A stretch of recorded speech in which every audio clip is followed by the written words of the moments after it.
It may surprise you, but Star Wars is a universe about wars fought amongst the stars. Wars involving massive capital ships and starfighters that soar through space. And, as with most sci-fi universes, a commonly found structure is the simple space station, something we even have in our own universe. But how come we haven't seen very many in Star Wars? Well, allow me to introduce you to the Golan Space Defense Platform.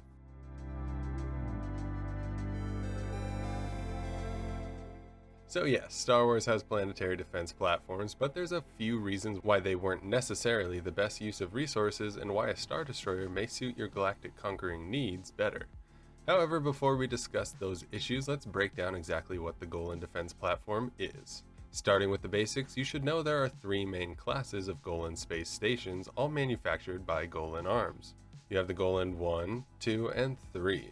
Each one improving off the other by way of weapons, armor, and size. Let's start with the Golan 1 Space Defense Platform.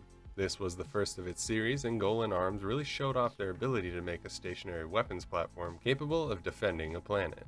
The Golan 1 came armed with 28 turret-mounted medium turbo lasers, 5 turret-mounted proton torpedo launchers, and 6 heavy tractor beam projectors, which isn't anything to boast about considering it pales in comparison to most Star Destroyer models. But thankfully this defense platform has more than just a few gun emplacements and proton torpedo launchers. A standard Golan 1 came with a complement of 24 TIE Line starfighters equaling 2 squadrons. Considering most of these platforms were secondary lines of defense, you wouldn't find the more advanced interceptors and definitely not the rare TIE defenders, but 2 squadrons paired with a decent supply of turbo laser firepower and proton torpedo coverage meant that a single defense platform could hold its own against pirates and small attack groups. A single Golan 1 also carried 4 shuttles and 4 patrol ships, along with a crew of 5,000 officers, pilots, and enlisted personnel. Even with a moderately sized crew, the space station could hold an additional 10,000 passengers. Now, while the Golan 1 was the initial planetary defense platform on the scene, used by both the Galactic Republic and Galactic Empire, it wasn't perfect. It was considered to be lacking primarily in firepower, which, as we know, the Empire doesn't like to be found wanting when it comes to weapons. So Golan Arms came out with the Golan 2 Defense Space Gun, which was built with the same general design and function principles as the Golan 1, but came with a unique crossbeam structure that increased the station's durability, along with more efficient shield generators, which helped to boost the power levels of the station's shields, giving it the ability to take brutal punishment. Now, of course, shields and armor is important, but what about the Golan 2's armament? Well, Golan Arms increased the turbo laser batteries from 28 to 35 emplacements, added 5 more proton torpedo launchers, now equaling 10 total, and made sure to slap on 2 more tractor beam projectors. All these upgrades, and they still managed to decrease the crew to only 550 officers, pilots, and enlisted, along with the required 149 gunners, meaning they trimmed off around 4,300 personnel. A common issue I have with Imperial warships is their crew sizes, which tend to be bloated and frankly unnecessary. Seeing the Golan 2 become more durable, stronger, and more efficient is a nice change, although it did oddly decrease its fighter complement from 24 to a single squadron of 12 starfighters. This could, however, be subject to change depending on the importance of the installation. There's definitely plenty of hangar space. Nevertheless, Golan Arms was on a roll, so why stop at the Golan 2? Because what's better than 2? You guessed it, 3. A third Golan model means even more opportunity to increase everything that worked with the Golan 2 and fix what didn't. Considering these platforms are stationary, one of the most important design elements comes down to the shields and the Golan space station's ability to endure heavy weapons fire. The Golan 3 Space Defense Nova gun took the efficiency of the Golan 2 shield generators and upped the power output to an increase of 25%, along with a similar improvement to the whole durability. This final model of Golan defense platforms was largely considered to be equal to the more mobile Imperial-class Star Destroyer, being found to have around 50 turbo laser batteries, 24 proton torpedo launchers, and 15 tractor beam projectors. Just like the Golan 2, it had the capacity to hold more than a single TIE squadron, and was armed by 880 crew members, 228 gunners, and 300 troop security personnel. Alright, so we laid out the specs and what makes these planetary defense platforms deadly, but why weren't more used, and even if used, then how well did they perform in combat? The Golan 1 station, like mentioned before, was the first to be manufactured by Golan Arms. Developed during the Clone Wars, it was used primarily in a defense role, guarding Republic worlds, which in turn freed up Republic Navy assets to be deployed where they were needed to combat CIS forces.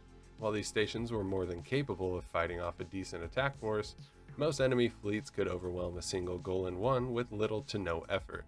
Although a planetary defense platform wasn't usually expected to be the single sole opposition to an invading force, Golan Defense Platforms did their best when supported by star destroyers and other warships. As the stations evolved and became more powerful, they were definitely a strong deterrent for any attacking force, at least something to be considered when planning an invasion. During the liberation of Coruscant in 7 ABY, Rebel Alliance forces encountered a fairly lackluster defense by the Imperial Remnant forces of Ysanne Isard. Of course, this being all part of her plan, as she hoped for the xenovirus she created and spread throughout the lower levels of Coruscant to cripple the New Republic, essentially giving them a dying world that they would be ill-equipped to salvage. I digress, as this topic deserves its own discussion because it's quite interesting. The main point I am getting at is that the invasion fleet of the Rebels only had to contend with 2 Star Destroyers and a number of Golan 3 defense platforms.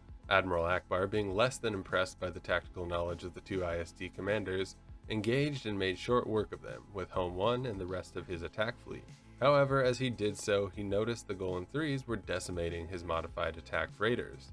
Considering most of these were only retrofitted commercial freighters, they lacked any sort of defense against the Golan 3's turbo laser salvos. Akbar's capital ships were occupied with the ISDs, but thankfully Wedge Antilles, along with his famed rogue squadron, and some other rebel spies sliced into and hijacked a Coruscant orbital mirror and used it to great effect.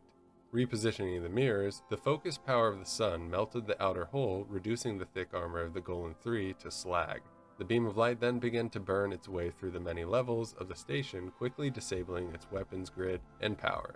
Now I bring this up to point out the biggest issue with planetary defense platforms: immobility. Star Wars was unique when it made its debut on the big screen by showing us the high-speed maneuverability of its spaceships, with star destroyers that can chase down freighters and other vessels, along with starfighters that can zip and dive on battleships, which makes it hard to imagine why you'd want a stationary space station. Sure, Golan 3 is often considered as tough as an ISD, but that doesn't mean they can't be overwhelmed. Hit it with enough ion lasers and ion torpedoes, the station goes down, leaving the enemy to either board and take it over for themselves or simply blast it apart.